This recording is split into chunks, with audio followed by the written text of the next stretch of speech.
نبی پاک صلی اللہ تعالی علیہ وسلم نے صحابہ سے پوچھا تھا اسلام کی مضبوط گرہ کیا ہے؟ تو عرض کی یا رسول اللہ صلی اللہ علیہ وسلم نماز۔ فرمایا تم درست کہتے ہو پر میری مراد کو نہیں پہنچے۔ اسلام کی مضبوط گرہ بتاؤ جس سے مسلمان جڑ جاتے۔ عرض کی حضور زکوٰۃ۔ فرمایا تم نے ٹھیک کہا پر میری مراد کو نہیں پہنچے۔ بتاؤ اسلام کی مضبوط گرہ کیا ہے؟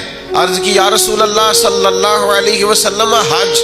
مسلمان سارے ایک جگہ پہ جمع ہوتے ہیں۔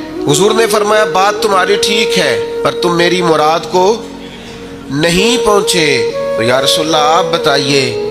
تو حضور نے فرمایا اسلام کی مضبوط گرہ اللہ کی رضا کے لیے محبت کرنا ہے۔ اللہ کی رضا کے لیے محبت سب سے مضبوط گرہ ہے۔